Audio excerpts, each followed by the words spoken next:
विजयार्थम राजद्वारे राजमुखे सर्वदा दिग्विजय विजयार्थम मम नूतन विवाह अनन्तरं कार्तिक मास इंद्रादि अष्टदिक्पालक गणेशादि पंचलोक पालक सहित ब्रह्मकलश महाकाली महालक्ष्मी महासरस्वती गौरी देवता आवाहन षोडश उपचार पूजा करिष्ये।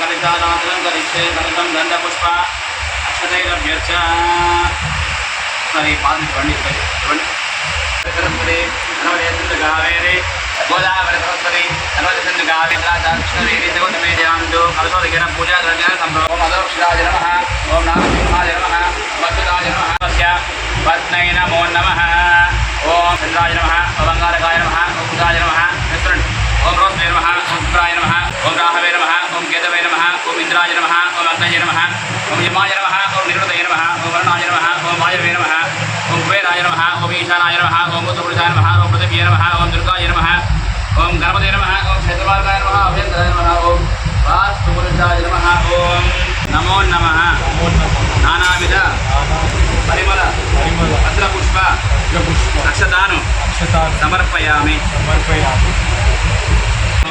समर्पयामि देवचडय ओम प्रणाय स्वाहा अपानाय स्वाहा व्यानाय स्वाहा उदानाय स्वाहा नमानाय स्वाहा मध्ये मध्ये योगपायं समर्पयामि पूर्वापुषणं उत्तरापुषणं चित्रवेण्डि ताम्बूलं समर्पयामि सत्यनारायण स्वामिने नमः।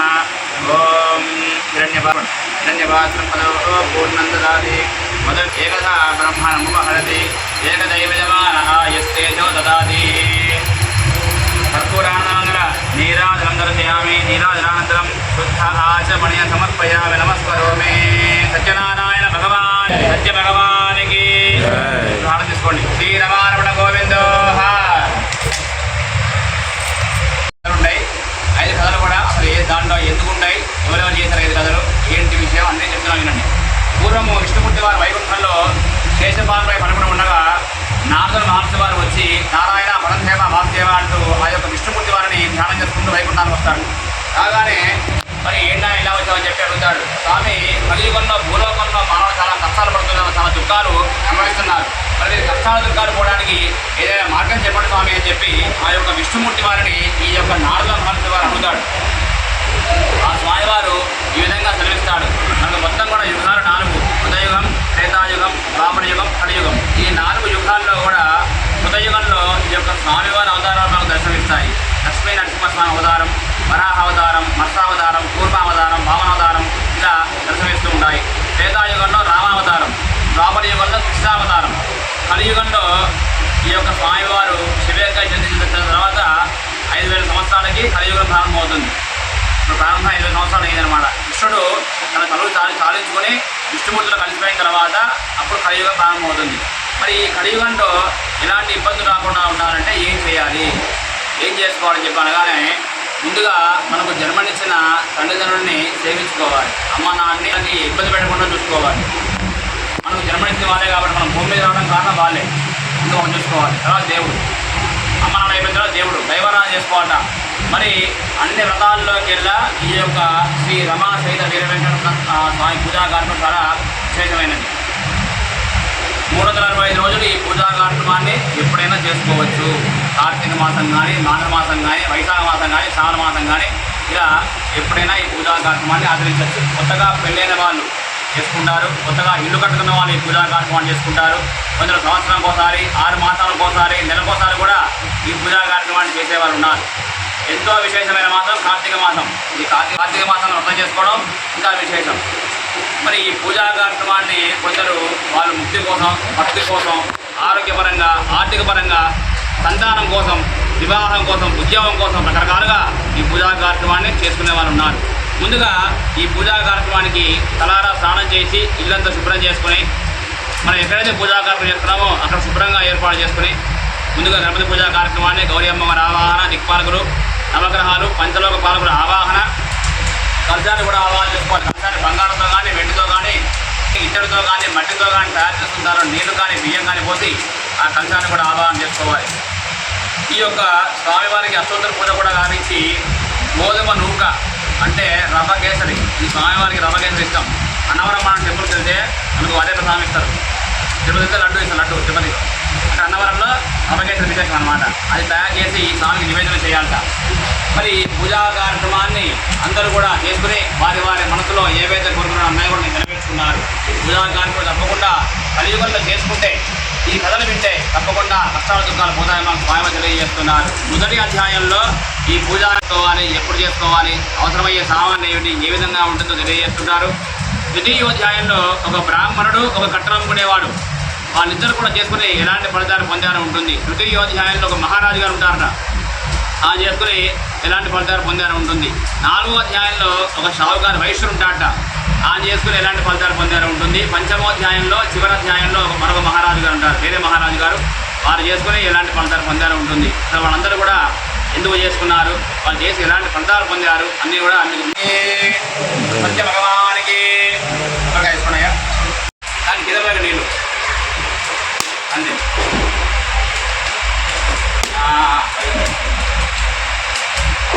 ఏరియాయ అమల పుష్పాయ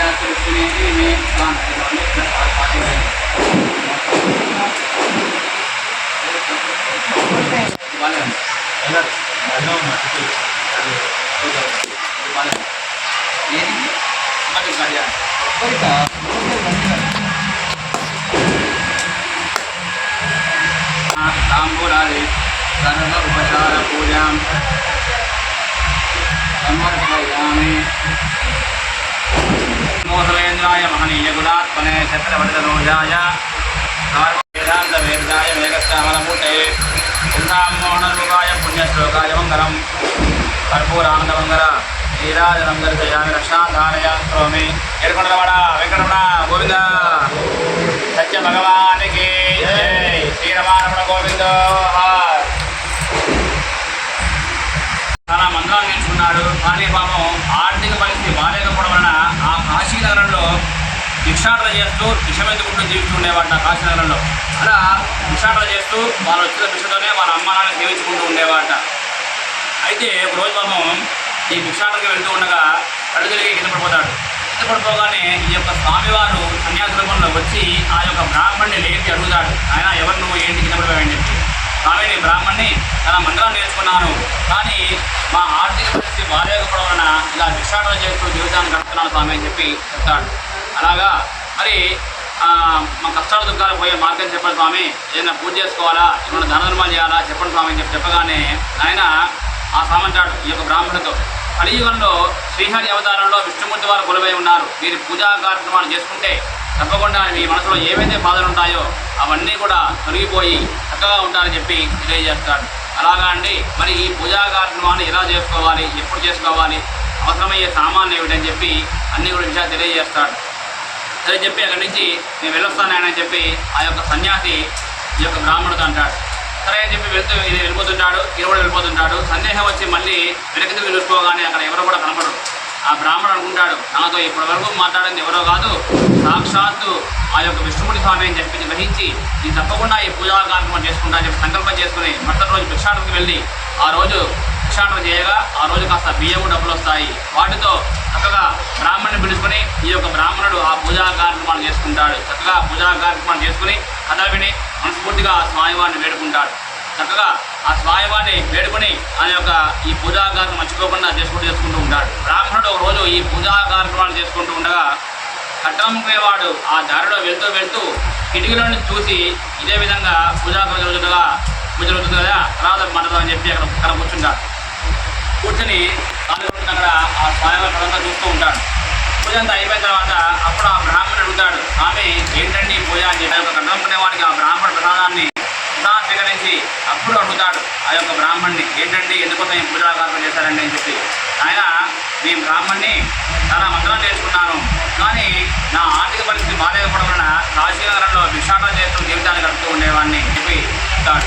అలాగండి అవసరమయ్యే సామాన్లు అన్నీ కూడా తీసుకుని అక్కడి నుంచి వెనుకా కార్యక్రమాన్ని చేసుకుంటాడు. చక్కగా కథవిని మనస్ఫూర్తిగా స్వామివారిని పెట్టుకుంటాడు. బ్రాహ్మణుడు కట్టమనుకునేవాడు వీళ్ళిద్దరూ కూడా ఈ పూజా కార్యక్రమాన్ని మర్చిపోకుండా జరగడం వలన కథలు వినడం వలన మస్తాల నుండి దుఃఖాల నుండి విడవబడి అంత్యమున ముక్తిని పొంది స్వర్గానికి చేరుకున్నాడు. శాతవరాన్ని రేవాకాండే తృతీయోధ్యాయ సమాప్త. భగవానికి భగవానికి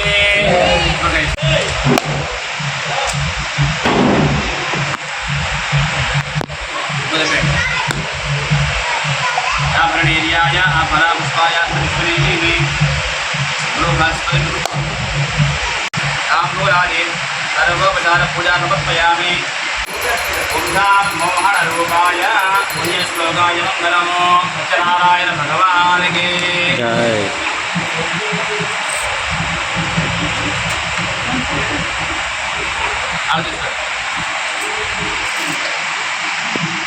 వెంకటరమణ గోవింద గోవింద. వివాహమై చాలా కాలమైంది కానీ పాపం సంతానం లేదు, పిల్లలు లేరు పాపం. ఆయనకి సంతానం లేకపోవడం వలన మనసులో కుమిలిపోతూ బాధపడుతూ ఉండేవాడు. నాకు పిల్లలు లేరు కదా, మరి ముందు ముందు మమ్మల్ని ఎవరు చూసుకోవాలి, నా రాజ్య పాలన ఎవరు చేయాలని చెప్పి మనసులో బాధపడుతూ ఉండేవాడు. అయితే సంపలేదు గురువు గారు చెప్పే విధంగా ఈ పూజా కార్యక్రమాన్ని చేసుకునేవాట. ఏంటయ్యా అంటే అది కొందరు ఈ పూజా కార్యక్రమాన్ని సొంత ఇంట్లో చేసుకుంటారు, ఇలా ఇంట్లో చేసుకుంటారు, దేవాలయంలో చేసుకుంటారు, ఇలా చేసుకుంటారు. మరి ఆ యొక్క మహారాజు గారు నది ఒడ్డున కూర్చుని ఈ పూజా కార్యక్రమం చేసుకునేవాట. నది ఒడ్డున ఎందుకు చేయాలని మరి ఏంటి నది ఒడ్డు చేస్తే ఏమైంది? అందులో మొత్తం 12 నది ఒడ్డున చేసుకుంటే విశేషమైన ఫలితాలు వస్తాయట. అభిషేకాలు కానీ, వ్రతాలు కానీ, దాన ధర్మాలు కానీ, ఇలా యజ్ఞాలు కానీ, యాగాలు కానీ ఇవన్నీ కూడా నది ఒడ్డున చేసుకుని చాలా మంచిగా చెప్పి వాళ్ళ గురువు గారు తెలియజేస్తారు మా యొక్క మహారాజు గారికి. సరే అని చెప్పి భద్రశ్రీరామని ఒడ్డున ఈ పూజా కార్యక్రమాన్ని మహారాజుతో కూర్చుని బ్రాహ్మణుతో పూజా కార్యక్రమం చేసుకుంటూ ఉంటారు. వైశ్యుడు పడవలో ధర్మభంగాలు పెట్టుకుని అనంతమైన ధర్మభంగాలు వెళ్ళి ఆ యొక్క స్వామిని అడుగుతాడు. ఆయన పూజాకారం జరుగుతుంది కదా, అయిపోయిన చెప్తాను ఆయన కూర్చుంటాడు ఆ వైశ్యుడిని. సరే అని చెప్పి ఆ మహారాజు గారు చక్కగా పూజంతా పూర్తిగా చేసుకుని ఆ యొక్క కథని ఆ వివాహమై చాలా కాలం అయితే నాకు పిల్లలు లేరు, సంతానం లేదు, సంతానం కోసం నేను ఈ పూజా కార్యక్రమాన్ని తీసుకున్నాను ఆయన అని చెప్పి చెప్తాడు. కనపడుతుందండి ఈ యొక్క పూజా కార్యక్రమం చెప్పి చెప్తాడు. సరే మాయ కాబట్టి ఇంట్లో ఉంటే అల్లుడు తెచ్చుకుంటే బాగుంటుందని చెప్పి ఆ గుమస్తాన్ని పంపిస్తాడు. పంపించగానే అక్కడికి వెళ్ళి ఆ యొక్క గుమస్తా ఒక అబ్బాయిని తీసుకొస్తాడు. అన్ని విధాలుగా ఒక బాగా అబ్బాయిని పట్టుకొస్తాడు. పట్టుకురాగానే మహావైభవంగా ఆ కళావతికి ఆ అబ్బాయికి పెళ్లి చేయిస్తాడు వాళ్ళ నాన్నగారు. ఆ పెళ్లి సమయంలో కూడా ఈ పూజా కార్యక్రమాన్ని మర్చిపోతాడు. మరి పెళ్ళైన తర్వాత వైశ్యుడికి వ్యాపారం నిర్మిస్తారు అల్లుడికి అని చెప్పి ఆ వైశ్యుడు ఈ యొక్క అల్లుడు తీసుకుని పడవలో నీళ్ళలో వెళ్తూ ఉంటాడు. ధర్మభంగాన్ని పెట్టుకుని ఒక రాజ్యాన్ని చేరుకుంటారు. ఆ రాజ్యం పేరు రత్నసానపురము. ఆ రాజ్యాన్ని చంద్రకేతు మహారాజు గారి పరిపాలనమండి, పొద్దున్నే లేచి వెళ్దామండి అని చెప్పి చెప్తాడు. సరే నాయన ఆ రాజుగా ధనాగారంలో దొంగలు పంపించి ఆ రాజుగా ధనాగారంలో ఏమేమి ఉన్నాయో అన్నీ కూడా కట్టేసి మూట కట్టుకుని వీళ్ళు ఎక్కడైతే పడుకుంటారో అక్కడ వదిలేసి చెప్తాడు మహారాజు గారు. చెప్పగానే ఆ యొక్క స్వామివారి మహత్యం వలన ఆ మూటలని కూడా ఇక్కడ వదిలేసి పారిపోతారు దొంగలు. అడుగుపోగానే రాజపడుతున్న దాంట్లో వస్తూ వీళ్ళ దగ్గర ఉన్న ఆ మూటలను కూడా ఉండడం చూసి వీళ్ళ దగ్గర ఉన్న మూటలు, ఆ పడవలో ఉన్న మూటలు అన్నీ కూడా తీసుకుని అక్కడి నుంచి తీసుకుని పారిపోతారు. వెళ్తూ వీడిని దొంగలు పట్టుకొచ్చిన స్వామి, వీడిని వెంటనే కారాగారంలో బంధింపడిన స్వామి అని చెప్పి మహారాజు గారికి ఆజ్ఞాపించి రాజపడింది. ఆజ్ఞాపించగానే వీడు దొంగలను నిశ్చయించుకుని వీళ్ళ దగ్గర ఉన్న బంగారు మూటలను కూడా తీసుకుని వాడిని వెంటనే కారాగారంలో బంధింపడని చెప్పి ఆజ్ఞాపిస్తాడు. సరే అని చెప్పి వీళ్ళు దుఃఖిస్తూ ఏడుస్తూ బాధపడుతూ ఉంటారు. అలా నిరపరాధులు కారాగారంలో ఉన్న వాటిలో నిరపరాధులు వాళ్ళని వెంటనే విడిచిపెట్టిన నిధులు చాలా కష్టాలు పడుతున్నాయని చెప్పి చెప్పగానే సరే అని చెప్పి రాత్రి వచ్చిన కళ ఒక సభ ఏర్పాటు చేసి మంత్రిని పురోహితులందరూ కూడా పిలిపించి విధంగా తెలియజేస్తాడు. స్వామివారి మహత్యం వల్ల మీకు ఇలాంటి కష్టాలు దుఃఖాలు వచ్చాయి, మీరు వెంటనే ఇంటికి వెళ్ళి ఈ పూజా కార్యక్రమాలు చేసుకోండి అని చెప్పి ఆ యొక్క స్వామివారు ఈ యొక్క స్వామితో మహారాజుతో అనిపిస్తాడు. ఈ మహారాజు కూడా వాళ్ళతో ఈ విధంగా అంటాడు, స్వామివారి మాత్రమే కష్టాలు దుఃఖాలు వస్తున్నాయి, మీరు వెంటనే ఇంటికి వెళ్ళి ఈ పూజా కార్యక్రమాలు చేసుకోండి. ఎవరిగా వేసుకోవడమా? బృహస్పతి ప్రసూతాస్తానముంధన్వగుంహసః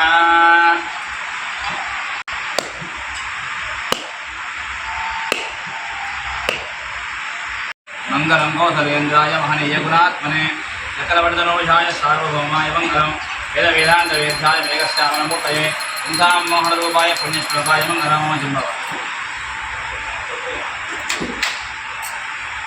ఇంకే పూజలనే సంతోషం. సత్యనారాయణ సత్య భగవానికి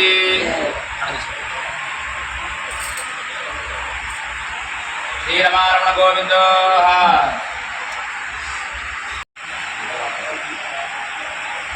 నాలుగో అధ్యాయంలో నేను ఇప్పుడు ట్రైన్లో ఒడి బియ్యం పోసుకోవడానికి ఇప్పుడు టైం లేదు, అయిపోయింది. విశాఖ కార్త వచ్చింది, పనికిరాదు ఇప్పుడు. మళ్ళీ ఫిబ్రవరిలో అవును, కానీ విశాఖ కార్త వచ్చింది కాబట్టి పనికిరాదు.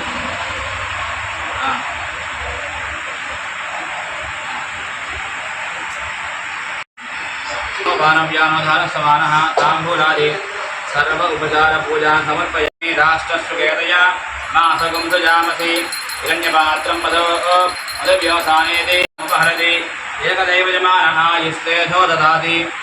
కర్పూరానందమంగళ నీరాజనం దర్శయామి. శుద్ధ ఆచమణి సమర్పయామి. నమస్కరోమి. సత్యనారాయణ భగవానికి సత్య భగవానికి రమారమణ గోవింద వెంకటరమణ వెంకటరమణ గోవింద గోవింద. పంచమోధ్యాయ ఉంటాయి, ఉంటాయి, ఆరోగ్యం క్షీణిస్తూ ఉంటుంది.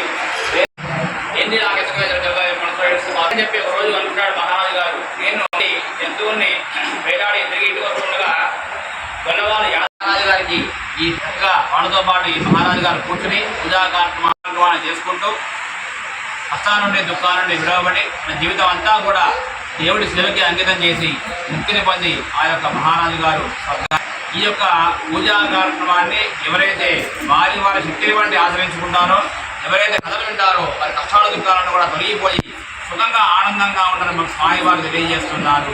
ఈ పూజా కార్యక్రమాన్ని చేసుకున్న వాళ్ళు, చూసిన వాళ్ళు, విన్నవాళ్ళు, చేయించిన వాళ్ళందరూ కూడా ధన్యులని చెప్పి మన స్వామి వారు తెలియజేస్తున్నారు. సనాతనుడైన హరి అనేక రూపాల్లో కొలువై ఉన్న ఆధారంలో కొలువై ఉన్నారు. వీరి పూజా కార్యక్రమాన్ని చేసుకుంటే కష్టాల దుఃఖాలన్నీ కూడా తొలగిపోయి సుఖంగా ఆనందంగా ఉండి అష్టైశ్వర్యాలు, భోగభాగ్యాలు వాళ్ళ వంశాభివృద్ధిగా, గోత్రాభివృద్ధిగా అని చెప్పి ఆ యొక్క మన స్వామివారు తెలియజేస్తున్నారు. స్కంద వేయండి. సత్యనారాయణ భగవానికి సత్య భగవానికి అమ్మ.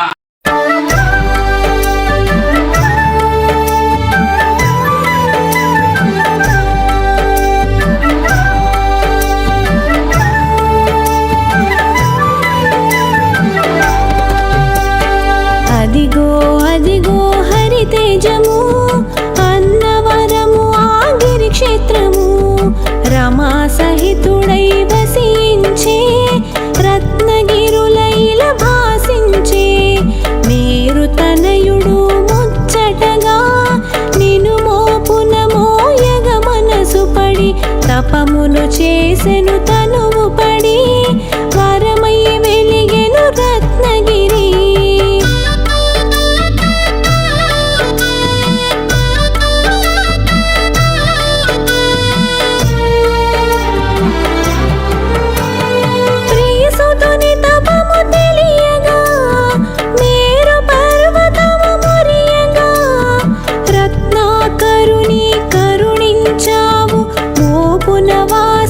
చేసావు పాలకడలిని వీడి వచ్చేవు పర్వతాలను ప్రభవించేవు ఇహ పరముల పాలించేవు పరమ పురుషవు పురుషోత్తమా.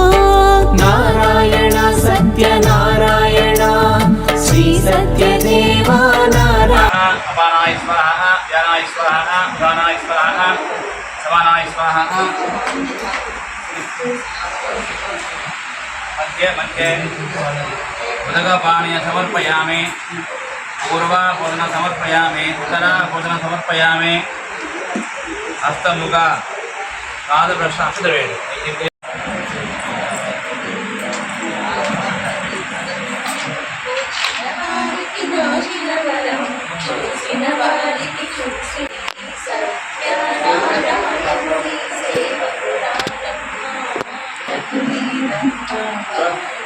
స్వామిని పూజించే చేతులట మూర్తిని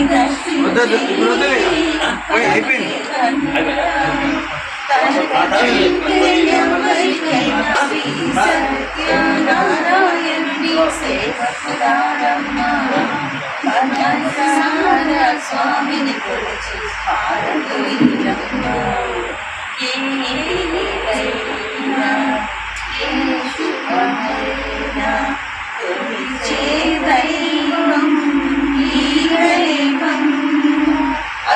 వెలసిన దైవం మల్లికాలను పసుపు సత్యనారాయణుని సేవకురారమ్మ స్వామి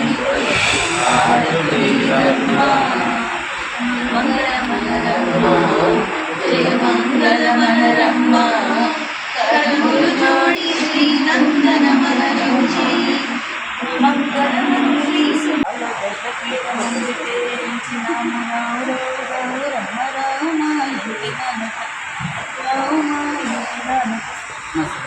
బంగారమ సంతోషితం చేయించిన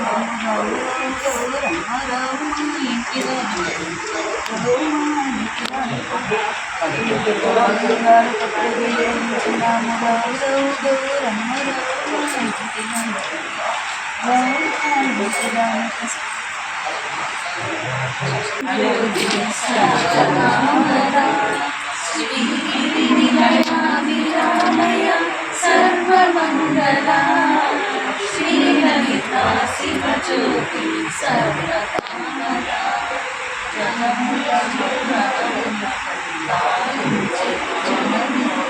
అనయమున కాపాడే జనని నమస్తే నీవశమై స్మరణే జీవనమై మాయని అమ్మా జగదీశ్వరి శ్రీ లలిత శివజ్యోతి సర్వకామద శ్రీ గిరి నిలయా నిరామయ సర్వమంగళ శ్రీ లలిత శివజ్యోతి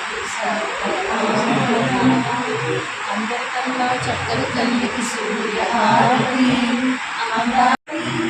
సకల పరిచయాల జ్యోతుల సకల శివజ్యోతి శ్రీ నిలయా నిరామయ సర్వమంగళ శివజ్యోతి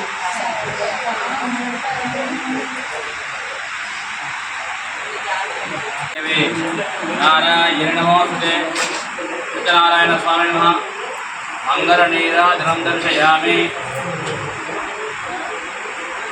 కాంతాయ కళ్యాణ నిధయే నిధయే శ్రీ వెంకట నివాసాయ శ్రీనివాసాయ మంగళం మంగళం గౌసలేంద్రాయ మహనీయ గుణాత్మనే సార్వభౌమాయ మంగళం వేద వేదాంత వేద్యాయ మేఘశ్యామలమూర్తయే చింతామోహన రూపాయ పుణ్యశ్లోకాయ మంగళం కాశీపుర నివాసాయ కామితార్థప్రదాయినే విశాలాక్షమేతాయ విశ్వనాథాయ మంగళం కర్పూరానంద మంగళ నీరాజనం దర్శయామి శుద్ధ ఆచరోమి సత్యనారాయణ భగవానికి వెంకటరమణ గోవింద గోవింద శ్రీరమారమణ గోవింద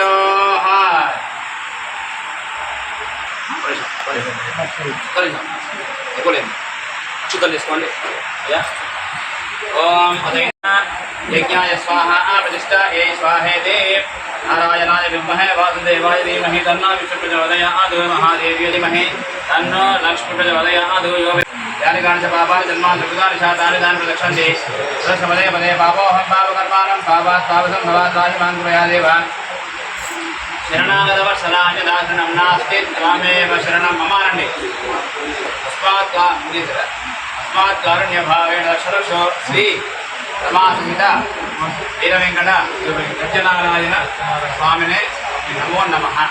నమస్కారం. దివ్య సువర్ణ మంత్ర పుష్ప సమర్పయామి.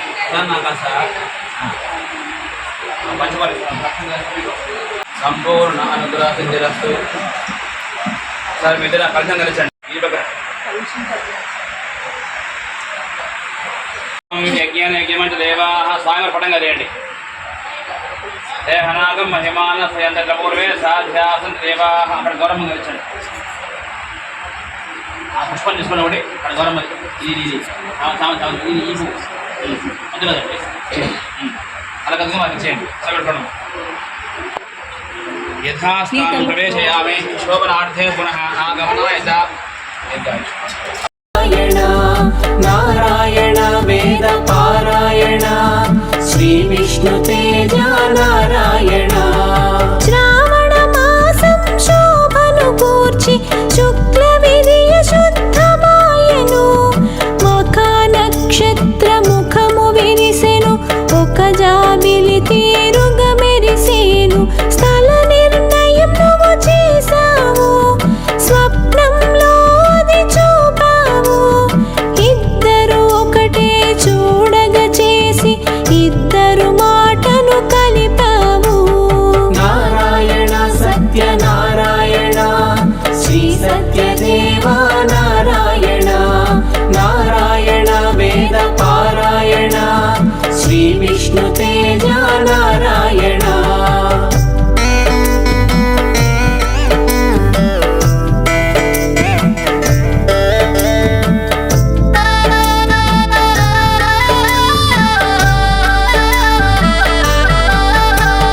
స్వప్నం వీడగా సత్యం తెలిసెను. అంకుడు మూలం వెలుగుచుండగా ప్రభవించెను నీ పాదయుగళం. స్థావరముందగా సత్యపీఠము. స్వప్నం తెలిసిన ఎనుగంటి పాదపీఠమున తల వంచి స్వప్నం సత్యమని కనుగొంటే సత్యదేవ ఇలా నెనుగంటి. నారాయణ సత్యనారాయణ శ్రీ సత్యదేవ నారాయణ. నారాయణ వేద పారాయణ శ్రీ విష్ణు తేజ నారాయణ.